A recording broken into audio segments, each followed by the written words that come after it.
ఆయన చిన్నపిల్లలాగా సీసా పెంకుల మీద కిందకి వెళ్ళారండి. కర్మకాయలు వెళ్ళానే వెళ్ళు. చెప్పి కాల్ తీసేస్తే తెలుస్తుంది. మొహం మీద ఆ దెబ్బలేంటండి? ఏం ఎర్రనట్టు మాట్లాడతావేంటయ్యా? దెబ్బల గురించి నాకేం తెలియదండి. రాత్రి వేడి నీళ్ళు తాగిన తర్వాత మొత్తం మర్చిపోయాను. వేడి నీళ్ళు కదయా, నాటు సారా. అర్థమైంది.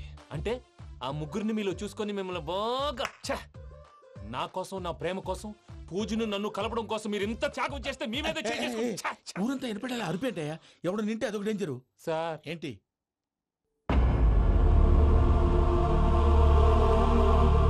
ఏంటయ్యా ఇదంతా? మీరు ప్రేమించుకోవటమేంటి, మా ప్రసాద్ మీకు హెల్ప్ చేయటమేంటి?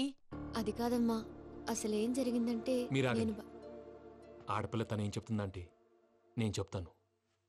మీరందరూ అనుకుంటున్నట్టు నా పేరు ప్రణీత్ కాదు, చిట్టాబత్తుల వెంకటరమణ. తండ్రి గారు కీర్తిశేషులు చిట్టాబత్తుల రామచంద్రయ్య, తల్లిగారు స్వర్గీయ చిట్టాబత్తుల జానకీదేవి.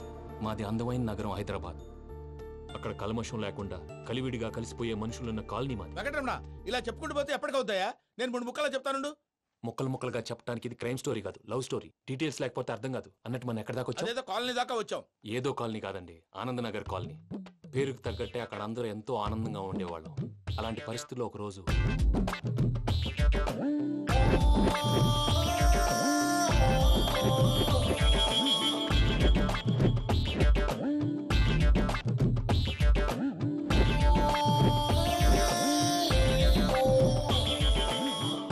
లేవండి ప్రసాద్ గారు, అయిపోయింది.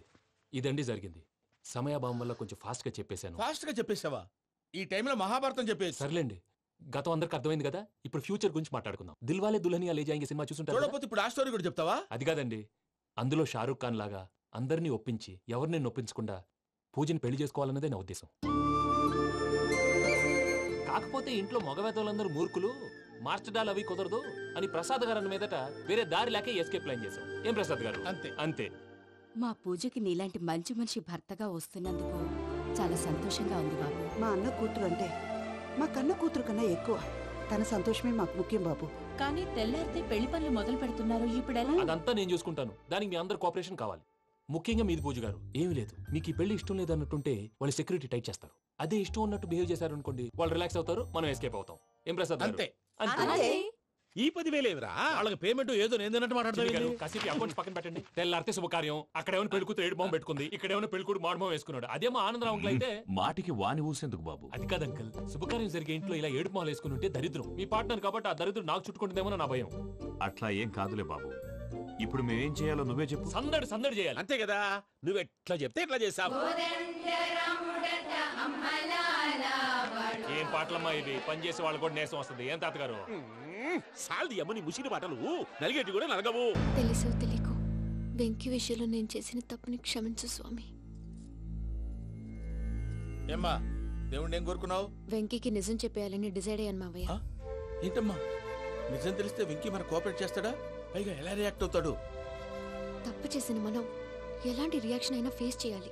నిజమేనమ్మా, నీలాంటి దైవభక్తి ఉన్న వాళ్ళకి పాపభీతి ఉంటుంది.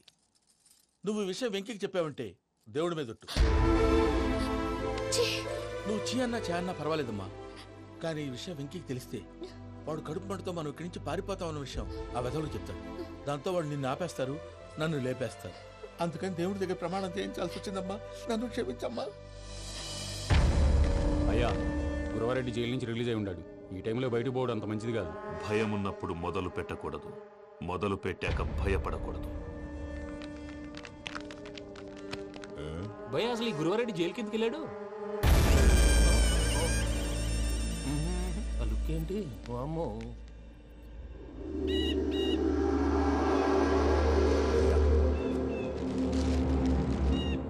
ఇంకో తూరు ఆలోచించు. ఆ సంగల్రాడి చాలా డేంజర్.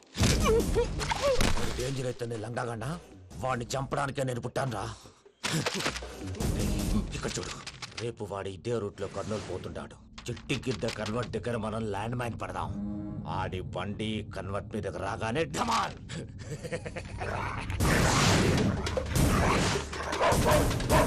ఆడి మనుషులు వస్తుంటే పదండ్రా.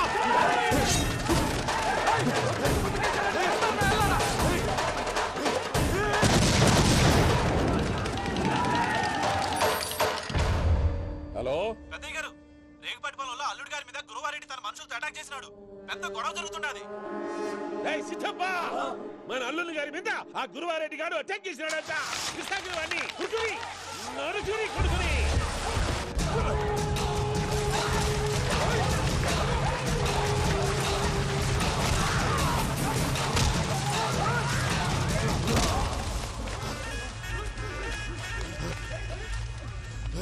నువ్వు నన్ను చంపనీకి పుట్టలేదురా, నా చేతిలో చావనీకి పుట్టినవు. వద్దురా జంగల్ రైడ్.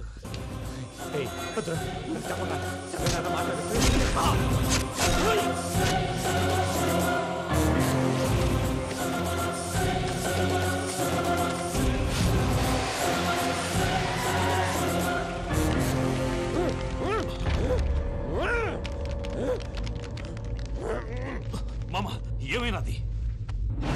అదే గారు రేగుపట్నంలో అల్లుడి గారి మీద గురువారెడ్డి మనుషులు అటాక్ చేసినారు.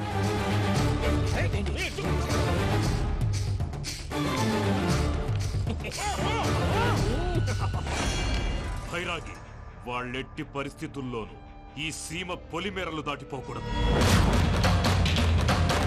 చూసారా ప్రసాద్ గారు, స్కెచ్ అంటే ఇలా ఉండాలి. మనం మీరు వేశారు బుర్ర తక్కువ స్కెచ్. ఇప్పుడు చూడండి, చేజులు లేవు, చావులు లేవు, అంతా ప్రశాంతంగా ఉంది.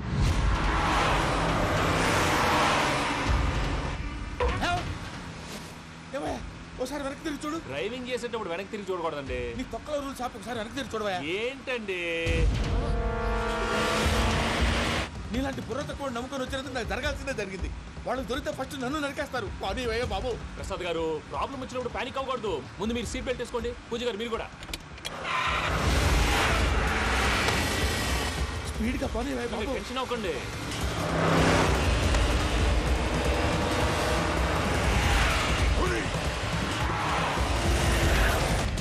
మళ్ళీ అడవుల్లోకి ఎక్కడికయ్యా? హైవేలో ఎంతసేపు వెళ్ళినా హైడ్ అవ్వలేమండి. ఇదైతే ఏదో ఒక ఛాన్స్ ఉంటుంది.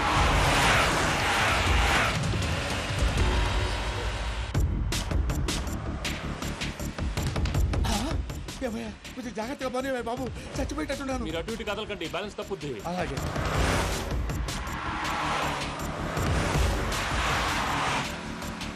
అయ్యి బాబు,